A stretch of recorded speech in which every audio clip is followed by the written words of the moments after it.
What's up, everybody? Welcome to this episode of the Jake Fletcher Show. Very excited to be bringing you guys an exciting Art Basel special release, special limited edition podcast here. I'm with a true innovator of the digital art space, Mr. Alejandro Glatt, creator of the crypto Papayas. Alejandro, how you doing today?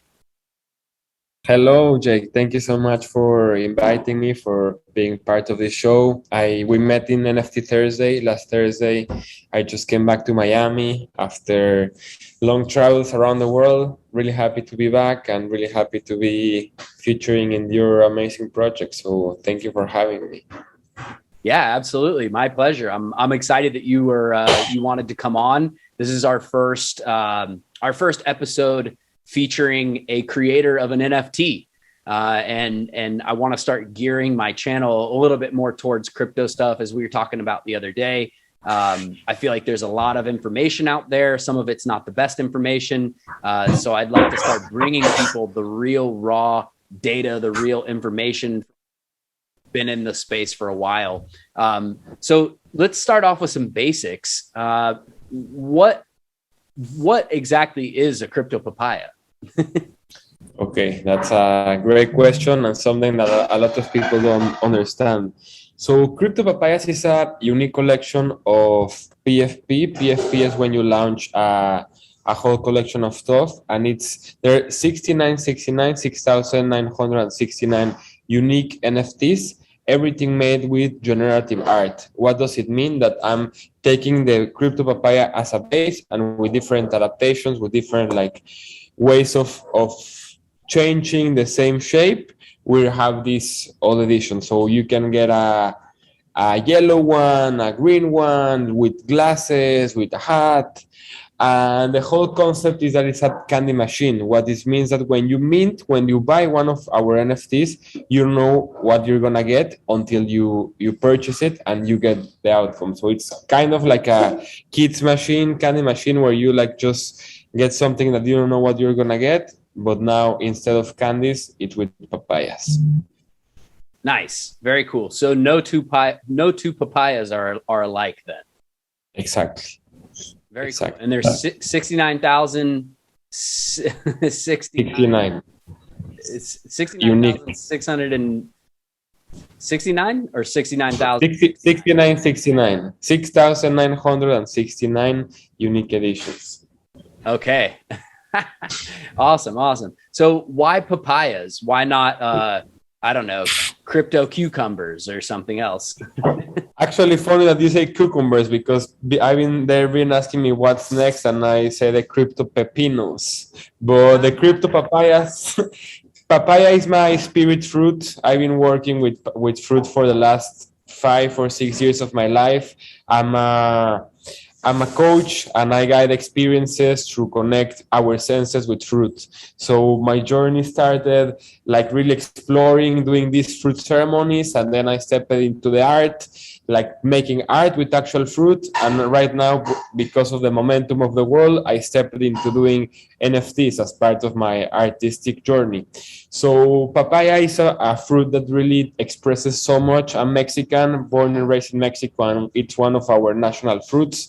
So I really decided to take this journey, of course, honoring the divine feminine that papaya represents and honoring what our world is and the situation where we're right now. So really, papaya, I truly believe, and in all my ceremonies and my experiences, I encourage people to find which is their spirit fruit.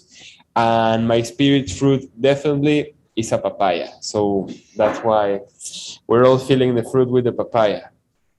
Nice. That's what's up. And what is a fruit ceremony? What is a fruit ceremony? That's a great question. So I've been developing all this, let's say, method of connecting with our senses through fruits. For a lot of people, it's really difficult to meditate and to enter to a meditative state.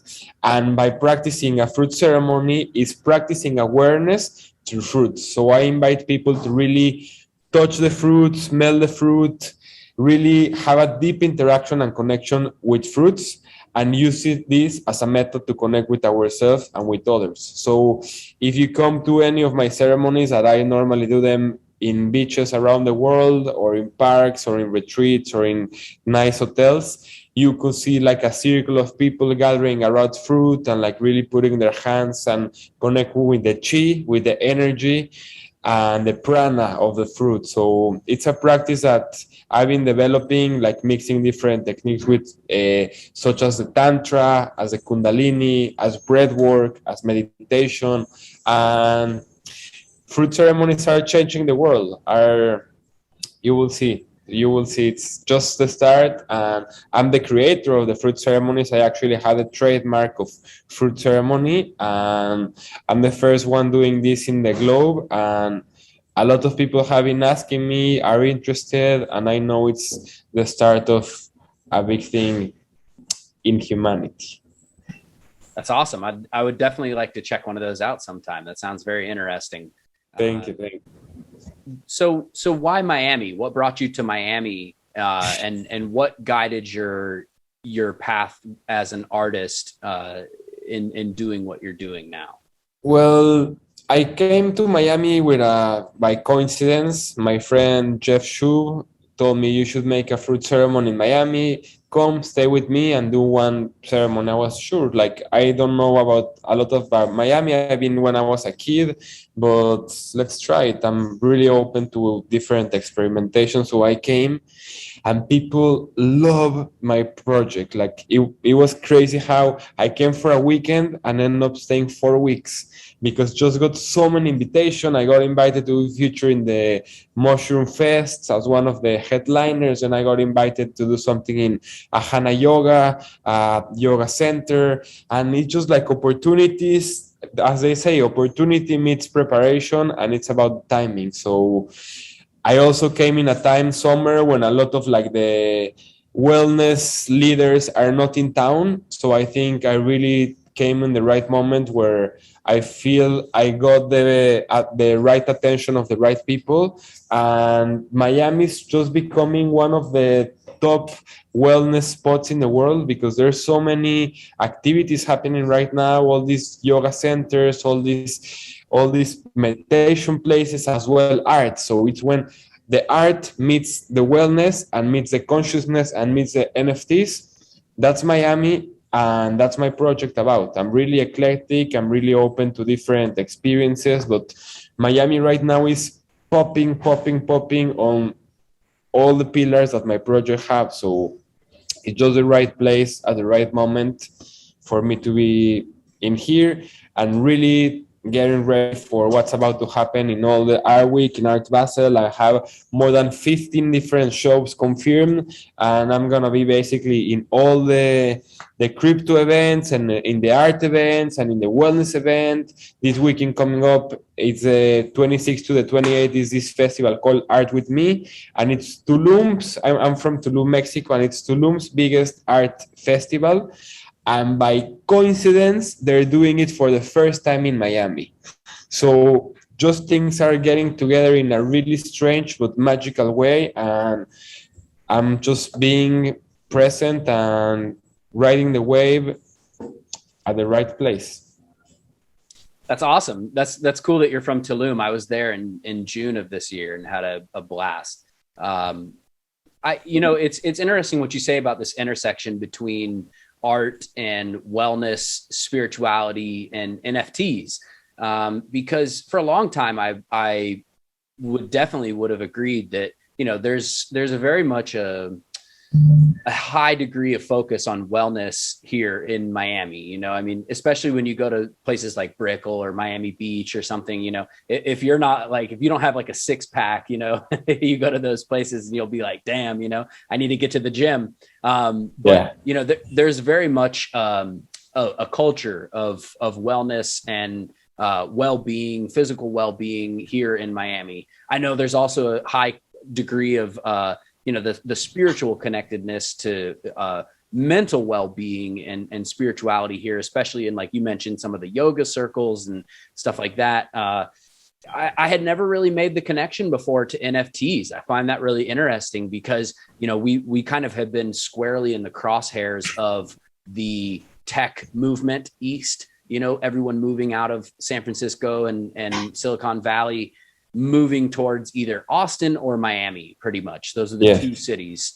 And so with that comes everything related to that world, to the tech world, which includes NFTs. So I guess it would be cool to get your sort of macro opinion on NFTs overall, how they're going to affect us in our local communities, how they're going to affect the world.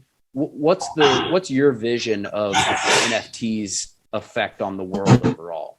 So I feel, and we had this conversation the day we met, like everything is turning into be a tokenized experience. And I feel and I see this merge happening that everything basically is going to be tokenized. And by being tokenized, everything is transforming into an NFT. Might be a property, might be a piece of art, might be a car, might be any physical asset that we have in the world right now. It's turning into an NFT and being tokenized. Why?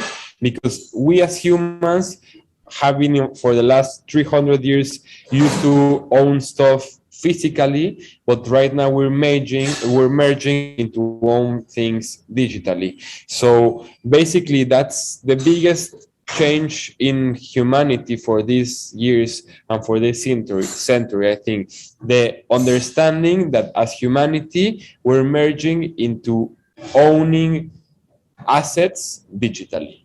And art, of course, is the first step. But as you're doing your project with real estate, as there's so many other projects going, we are all getting tokenized our assets, basically. And art is the first step, but it's just the start. All right, boom. We're back from repositioning to a quieter space. So for anybody out there who wants to get a hands-on look at Crypto Papayas, you can go to cryptopapayas.io and check that out and kind of follow along while we're talking here. So that is the NFT project. And I'll show you guys Alejandro's website as well, which is alejandroglatt.com. He's also a fantastic photographer and incorporates, as you can see, the papayas and the fruit into some pretty amazing photographic artwork as well.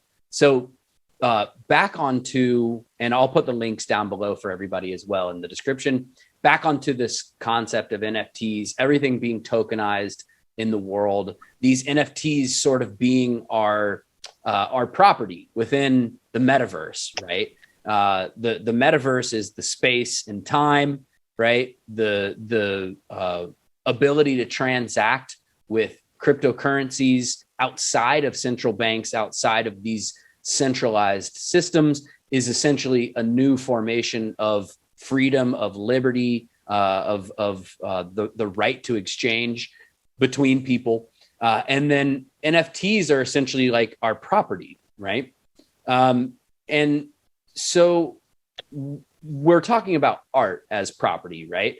What are some other forms of property that you think might become useful in the metaverse, aside from art and maybe, like, of course, wearables? We know people want to have 6 skins for their avatars. What are your thoughts as far as like where are things going after art and after wearables? I think really like owning, like basically plants.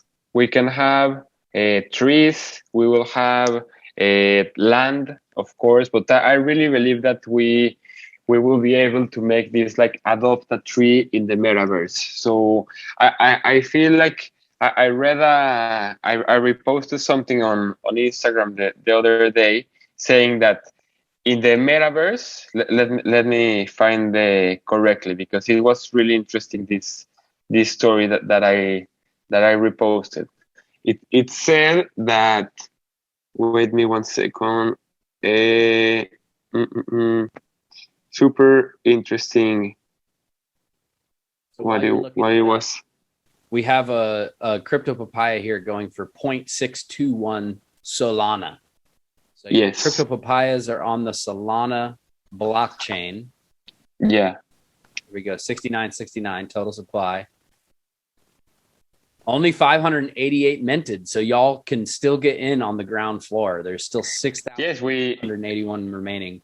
We just launched the project a few weeks ago, and it's going great. And we're now really focusing on building the momentum, on building like everything that we want to be sharing about and making it happen. So it's pretty new, just the start, and Solana going great. How do you feel about Solana? I have big hopes for Solana. I've been kind of waiting for a big correction to buy some because I have a lot of hopes for it that I think it could surpass Ethereum one day. So 0.621 Solana is about $137. So pretty affordable as far as NFT goes. NFTs, you have like the Bored Apes go for like hundreds of thousands of dollars. So, these are potentially something people could get in on the ground floor, watch that digital asset appreciate in value, and have a potentially big chunk of their portfolio, become things like these crypto papayas. So what was it? Did you find what you were looking up? Yes, it's in Spanish. It's in Spanish, and it says, no tiene sentido crear metaversos que copien la realidad. Hay que inventar nuevos mundos, which means doesn't make sense to copy reality worlds in the metaverse. We need to invent new worlds, because if we are in the metaverse, we can basically invent anything, and we don't need to specifically take a car with 4 wheels and copy on the metaverse exactly like that. In the metaverse and in this platform, we can really come up with anything. So it's I see a really big learning curve about really creating all types of different creatures and everything in the metaverse, because doesn't make sense to copy what we have in this world. Like, we need to be creative and just create more. Yeah, I agree. It's kind of like it makes me think of like whenever you make an avatar name, like people who put their full name as the avatar. And it's like you can do any name that you want. It's a fake world, so you can get creative. So I agree. Yeah, getting creative and creating new things that we can't even really conceive how they'll be important to us now. That's why I was asking you what you think will be next after like art and wearables, because I was thinking about that yesterday, and I'm like, what am I going to need in the metaverse? Because I think the answer to that question is going to answer the question about what things are going to supply the most value for the owners in the metaverse. Is it going to be that you're going to have like some type of VPN that exists as an NFT, or like what are the things that we're going to really need? You know what I mean? I find that to be a very interesting question.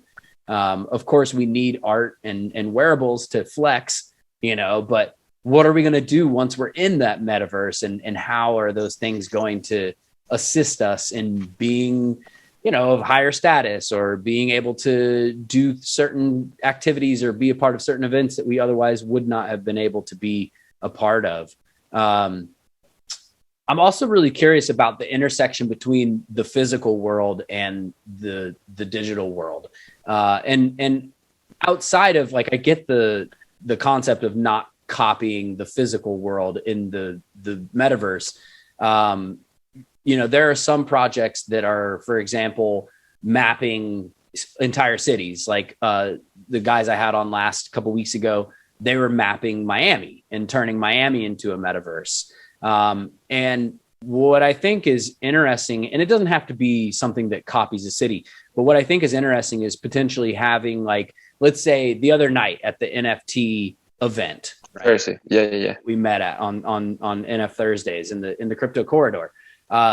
Let's say that there was an NFT given out for everybody who attended that event, and then they can later on go into the modern art theory metaverse, or let's say it's the XR Miami metaverse or whatever it is.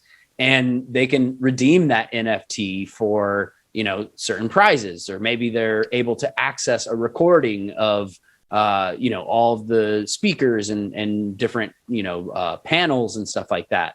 Do you think that the metaverse is going to kind of find a sort of balance between linking real world stuff in the metaverse and also just completely, totally new concepts within the metaverse? Or do you think that it's going to drive more towards the ethereal, more towards just made up things, and sort of help to separate us from the real world? I'm a true believer, and as my project is basically focused on nature, that we are like there we're stepping into two ways. One way is a totally abstract and creative world of like things that doesn't exist in this planet, and the other one is all this like a what we call the Figital. Figital is when you have something physical and digital at the same time, and is a fact of having owning something physical and at the same time owning that same stuff digitally. So for example, like my pieces, my art piece, that you can own it physical and digitally. I think that that's a big trend as well in the world, to be owning something that you have it on this world and at the other world at the same time. I think that's one of the biggest trends at the same time of the other one that we were talking before. So we're encouraging people to get something, for example, I don't know, a book that you have it, or a skin that you were saying that you have it here in this world and at the same time in the metaverse. So I think that's a big trend happening already. I agree. Actually, I've been actually saying for a couple months and telling a lot of the artists that I've met, I think that artists that start combining a physical world asset, whether it be, you know, something expensive or not, is not the point, but some kind of physical item that's connected to that NFT takes it to like the next level. Like, for example, let's say there's like a rare papayas or something like that. And and they're super rare, and there's only 10 of them or something like that. And then with each one, you also get like those necklaces that you guys had the other night, like the necklaces. Maybe you get a necklace or something like that. And then it's something that's you know, also you know, you have this NFT, but you also have this physical item in the real world that's like a conversation starter.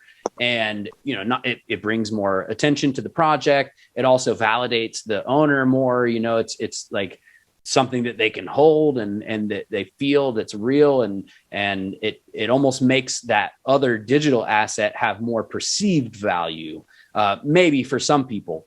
But yeah, I think that's a really interesting concept, and I think I'm looking forward to seeing more artists doing stuff like that. Now, your art. Well, first, let me ask you, what's describe to me like your progression as an artist. Like, how did you start as an artist, and how did you get to where you are now? What types of I started by doing video mapping. I was like really into mapping and DJing. So I was like, I have a background in event production, and I found out that there's not a lot of like DJs doing visuals in Mexico City, where I grew up. So I started doing this like DJing and mapping. And after that, I really got interested in doing art, in promoting artists. So I started this platform to promote emerging artists.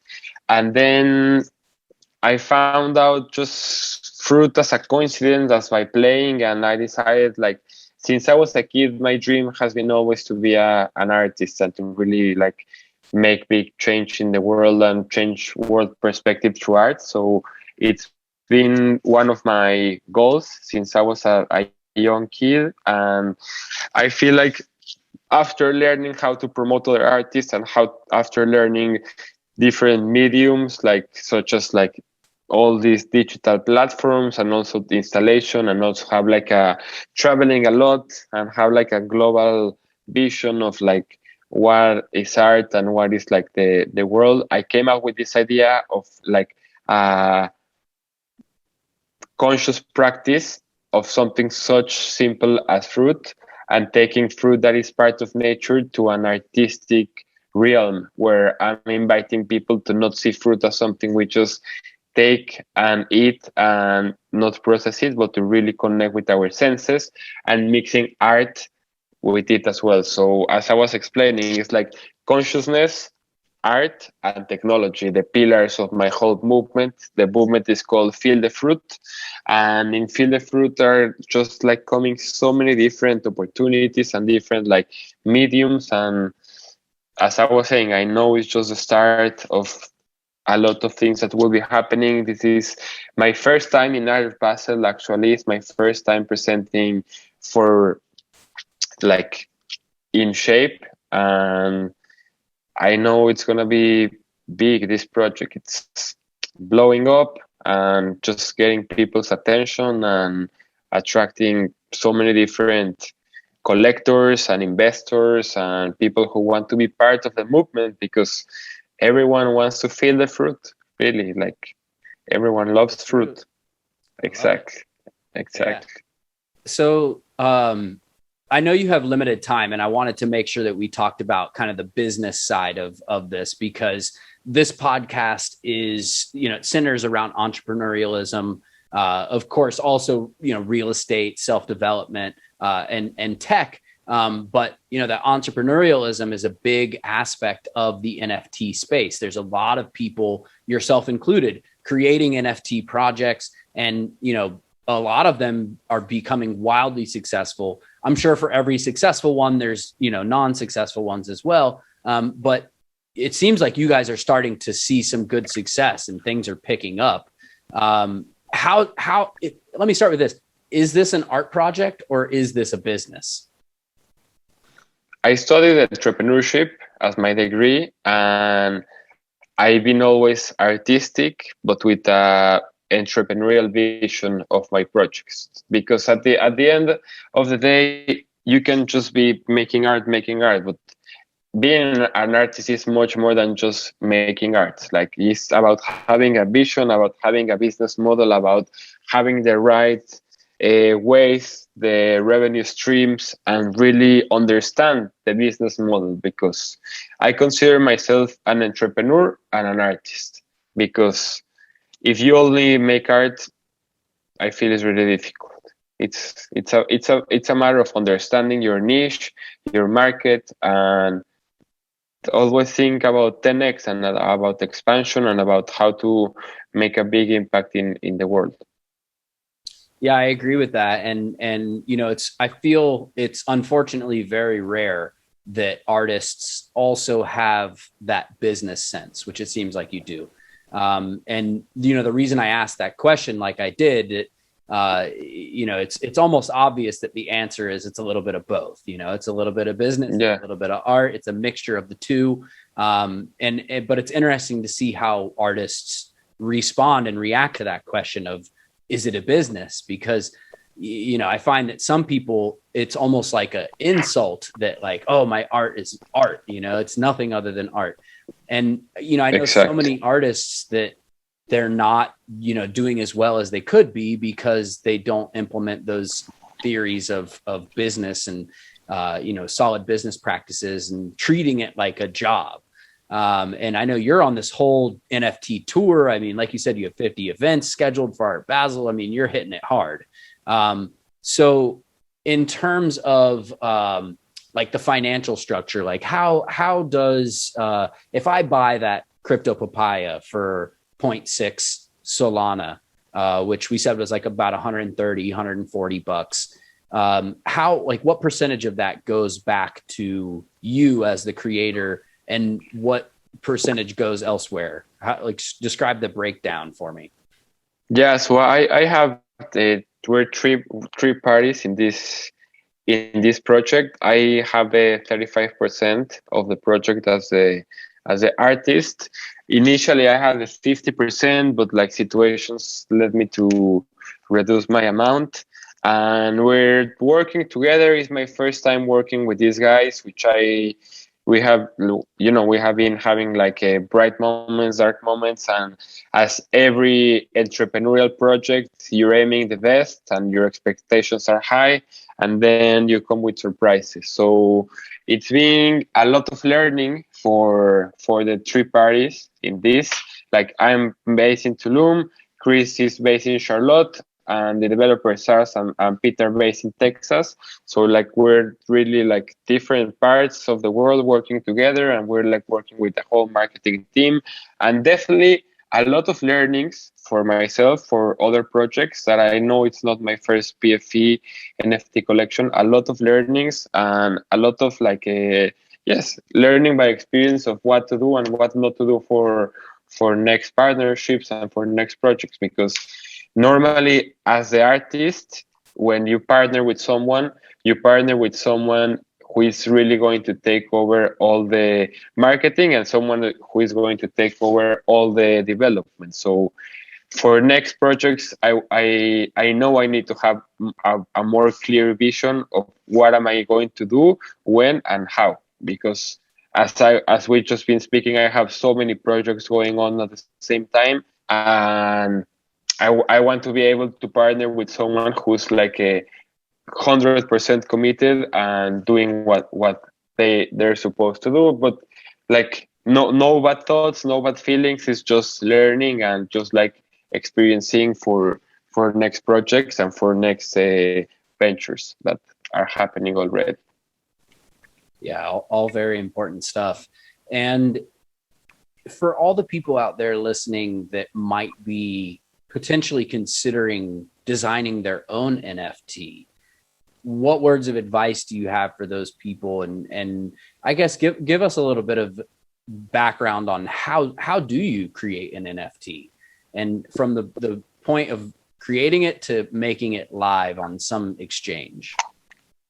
My biggest advice, and when people ask me, the difficult thing is not to create the NFT. The difficult thing is to sell the NFT. So if you don't focus on your strategy, if you don't focus on how you're going to market, if you don't focus on how you're going to sell it, you can spend 30 hours designing your NFT. But people actually don't buy NFTs because they think they're beautiful or they're cool. People buy NFTs because they see a value on it, and they see it as an investment for the future, and they see it because they want to be a part of a community, and they see it because they want to be part of a movement. By today, all my collectors and all my investors have got my NFTs because they see a potential on the project. So focus more on the vision, focus more on the community building, focus more on the impact, focus more on the give back than the actual art. That makes a lot of sense with your question of if I'm an artist or if I'm an entrepreneur. So yes, everyone can take a pencil, draw something, and make a piece of art and digitalize it and tokenize it as an NFT. But the real challenge is to sell, to have profits, to make an impact, and to really have a proper strategy of how you're gonna impact the chain. Definitely good advice. And so what is that process once you've sort of designed the artwork itself? How do you bring it to market? Well, Discord is right now like the hottest network to build community. So I have a solid fan base in Instagram, where I'm like every day posting what I'm doing, and Twitter as well. But like, basically, it's about making people join your group, join your community. Discord, like, for example, for us, before the launch day, we had almost 3,000 people in our Discord group. But like, I've seen launches that they have, I don't know, 20,000, 30,000 people in their Discord. So when you are doing the launch date, you're like solid, you have a solid project enough to sell out immediately, because people are already engaged, and people are already wanting and waiting for that specific date. So if you build the correct momentum and you make people really be aware and people be excited about this launch date, you work everything, and your launch date, your mint date, is just the final step of the process. It's not the first step of the process. A lot of people just create the NFT, and once they create it, they make all the promotion about it. But the real thing and what is working in the world is to do all your strategy, all your marketing, make people whitelist, make people RSVP before the launch date. So whenever you make the launch, people mint immediately and you sell out that same hour, that same day. So everything is out in the strategy. And so how do you connect it then to the Solana blockchain? Like how do you make it linked so that people can buy it with their Solana? So we develop our own platform like papayas.io, and people need to have a Solana wallet in order to mint. But again, it's in our own platform, so it's the hardest way, the most tough way. But we wanted to have our own platform. As you can see, you can put a select wallet and just get your NFTs done. It's about selecting and putting and making it happen. So we would go select wallet, and then we have these options here. Yes. Connect a wallet, and we would obviously fund one of these wallets with our Solana. Exactly. Once we do, cryptopapayas.io will recognize our funds that are available, and we'll be able to purchase. Exactly. Yes, it's easy, it's simple, and it's about just getting your crypto papaya before they sell out. Definitely. Oops, how did I go? There we go. Gallery. Boom. Yes. Last question. Are there any other NFT projects that have really inspired you or that you feel like are just super badass that sort of, I guess, inspired you to lead you to creating the Crypto Papayas? Or were you just like, hey, I'm getting in on this NFT thing, I'm doing my own thing? I haven't seen any other fruit NFT, actually. Like, I feel like I'm doing the first fruit NFT projects, but other projects that I like, I support one that are called the Fluff, that are these bunnies, and they're like in the metaverse with different like backgrounds.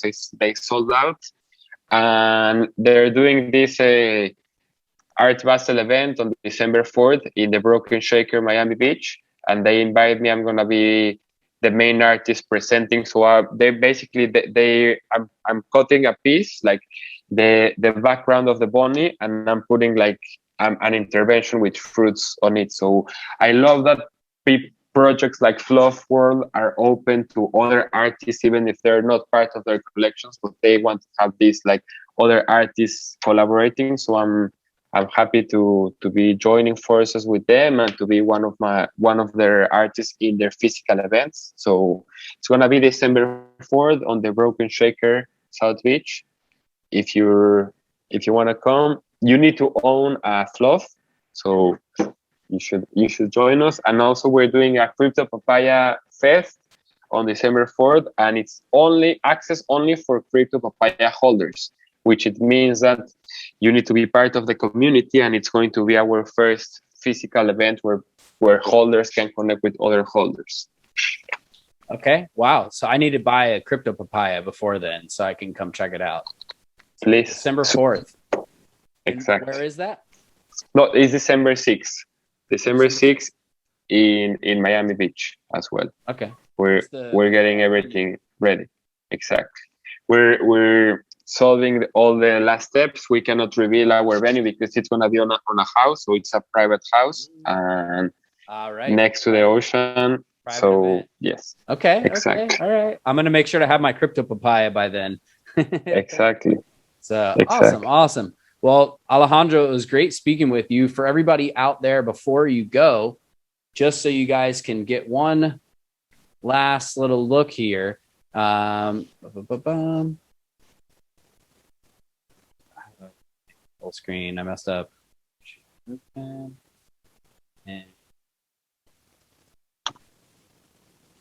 there we go.